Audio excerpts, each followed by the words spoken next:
Hi, and welcome to the screencast on the causes of tectonic plate movement. Before we begin, please make sure that you have your notebook set up in Cornell note fashion, that you have today's date and today's title on your notes. Let's begin by reviewing a little bit about what we learned in the last lesson. Remember back in World War II that Harry Hess discovers that the ocean floor is not flat but has huge mountain ranges.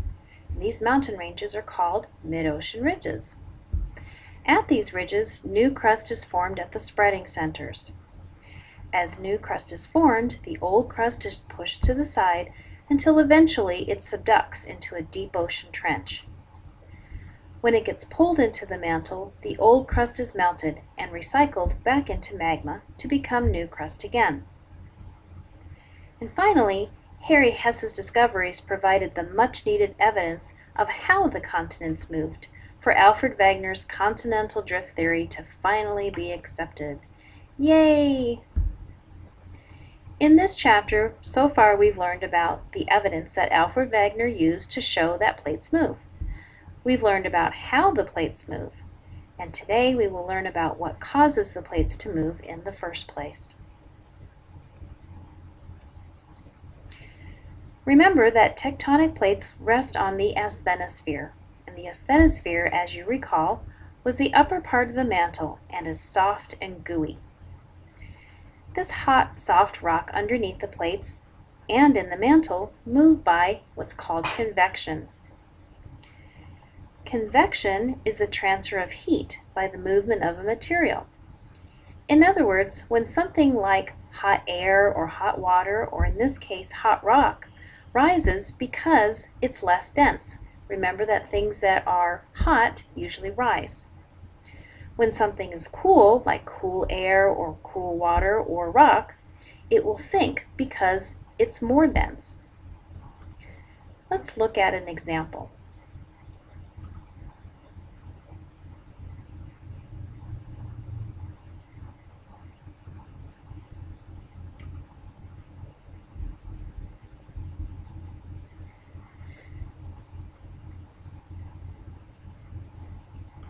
So in this experiment, what they have here is a closed tube, and what they're going to do is pour a dark ink into the tube, and we're going to see which way the ink will flow. Now right now it's just a simple tube that goes all the way around here, and it's being held over a candle. Now at first this candle is not lit. And then at some point in the experiment, they're going to light the candle. So when they light the candle, what do you think is going to happen to the water right above the candle? So if you think that it will get hotter, you're right. So what's going to happen to the hot water, and how is that going to affect the ink and how it moves? So we learned that things that are warm will rise and things that are cool will sink. So it's going to ask you, do you think that the ink is going to go in this direction, or if it'll go in this direction? So take a minute to just jot down in your notes which direction you think is going to flow based on the facts that I just gave you.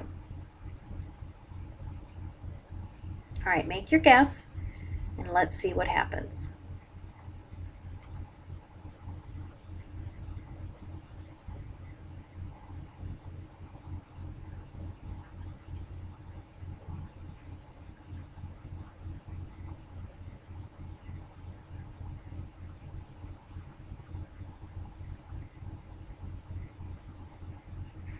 Okay, right now there isn't any heat at all. So watch the behavior of the ink.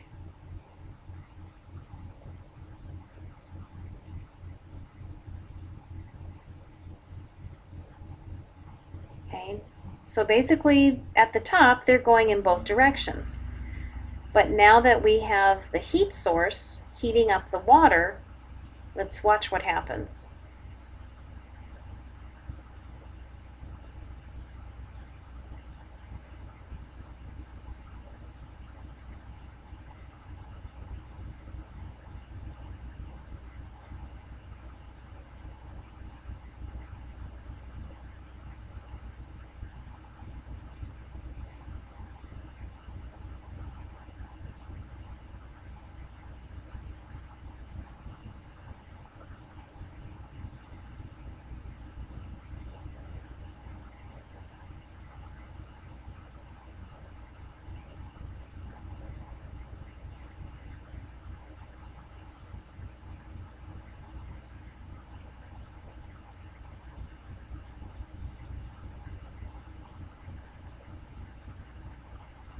All right, so is that what you guessed would happen? So what we saw in this example was actually what we call a convection current. And a convection current is the motion of the hot soft rock rising, then cooling and sinking, heating up again, and rising again. Let's try and draw a picture of what we think this motion might look like.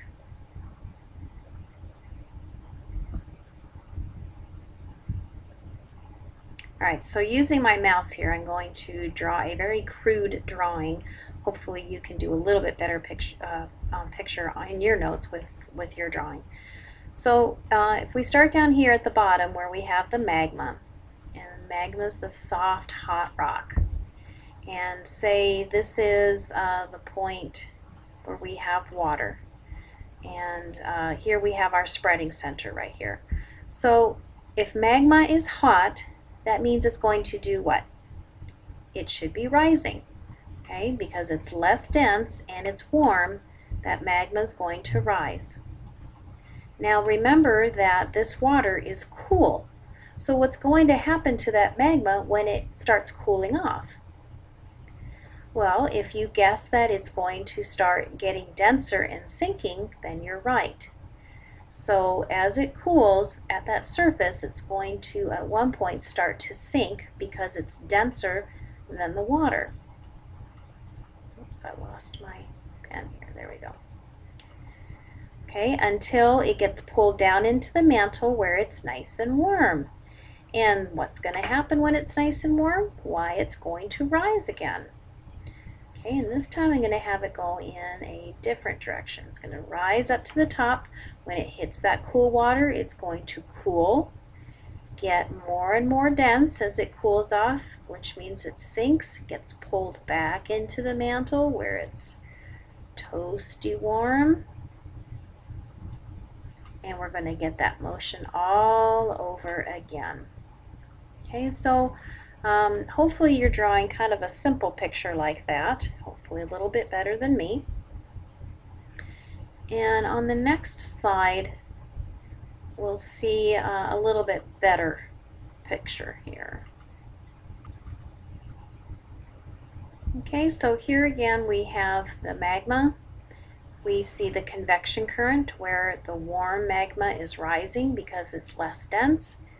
It's being cooled off by the water, which means it's becoming more and more dense as it's getting pulled down into that trench until finally it gets back into the mantle where it's heated up. And so here you can see the direction of the convection currents. Here's another way of looking at it.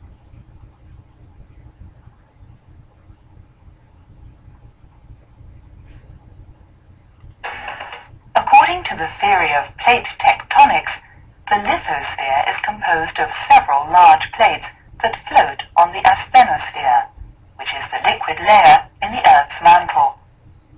The plates move as a result of convection currents in the Earth's mantle under the lithosphere. Convection is the movement of liquid material that is heated from underneath, rises, and cools on top. Hot material has a lower density and rises, while cold material has a higher density and thus sinks. Where hot material flows upwards and outwards, the plates slide past each other or separate. Where cold materials sink to the bottom, it pulls one of the plates down with it. Alright, so make sure that in your picture that you are labeling that the hot rock is what is rising and then the cooler rock is what is sinking. Alright, so it's the combination of the convection currents, the spreading centers, and the subduction zones all working together that cause the plates to move. And I have another little example here. Alright, so here we have the hot magma rising, and as it's doing that, the plates that are on top of it are moving in the same direction that the convection current is going. So this current is going this way, so therefore the plates are moving to the right. Okay, in this example, the convection current's moving to the left, and therefore the plates that are on top of that convection current are also moving to the left.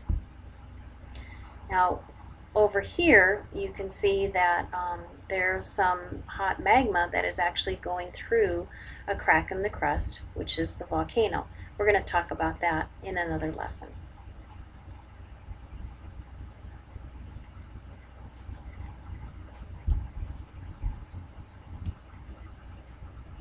All right, when the plates move, so do the continents that are on top of them.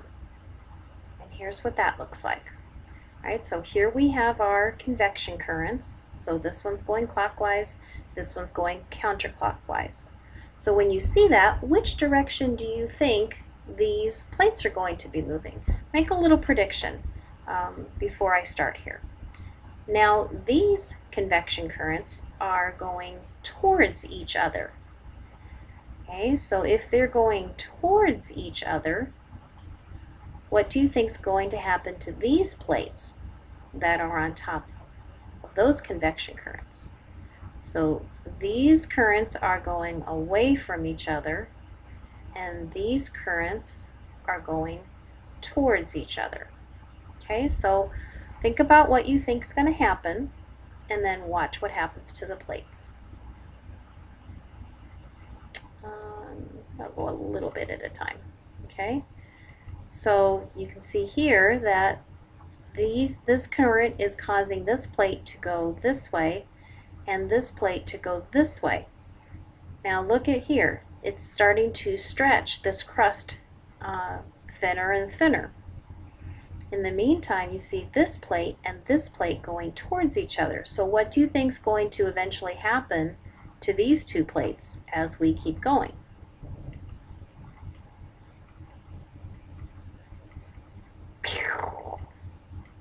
Okay, this would be an example of the formation of the Himalayas. If you remember a few lessons ago when we had Pangea and we watched how India moved up and crashed into Asia, that's where those Himalayan mountains were formed. This is what's happening underneath the surface to cause that to happen. This area here would be our mid-ocean ridges. Okay, this is where new crust is forming. So as the new crust is forming here in the spreading centers, the old crust is being pushed to the side and is eventually being pushed down into the mantle here and here. So these two plates here that moved away from each other is an example of what happened between Africa and South America during Pangea when they separated. And remember how those fossils were on two different continents? Okay, so let's do it one more time. So watch what happens to the two. This time I'll just do it all at once. There we go, the midsection spreading out and the two other plates crashing into each other.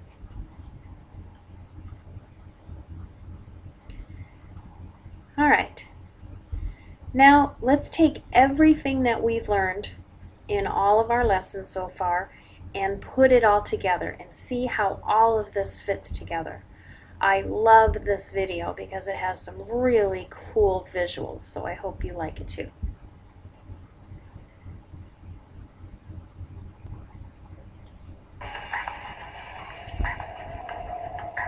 It happens because hot rock rises, heated by the Earth's core.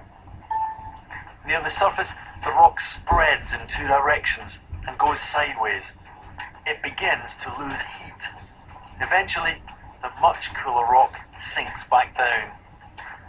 Through this spreading process, the Earth's crust is very slowly dragged apart, and it's this that ultimately causes the continents to move.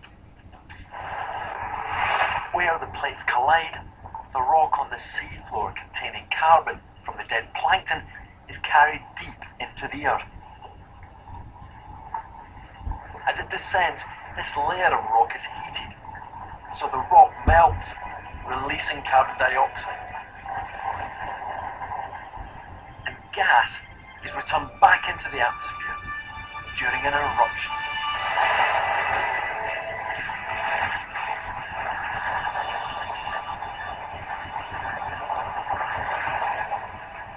The remarkable cycle is complete. Wasn't that awesome? All right. When you're finished taking your notes, please go and write 10 questions on the left-hand side of your Cornell notes that can be answered by the notes you took. Please don't make up questions that you cannot make an answer for with your notes. At the bottom of your notes, write a brief summary explaining what convection currents are and how they cause tectonic plates to move. And lastly, please go take a short quiz on these notes on the virtual classroom. It's located under Tectonic Plates, Chapter 1.2, Causes of Plate Movement Quiz.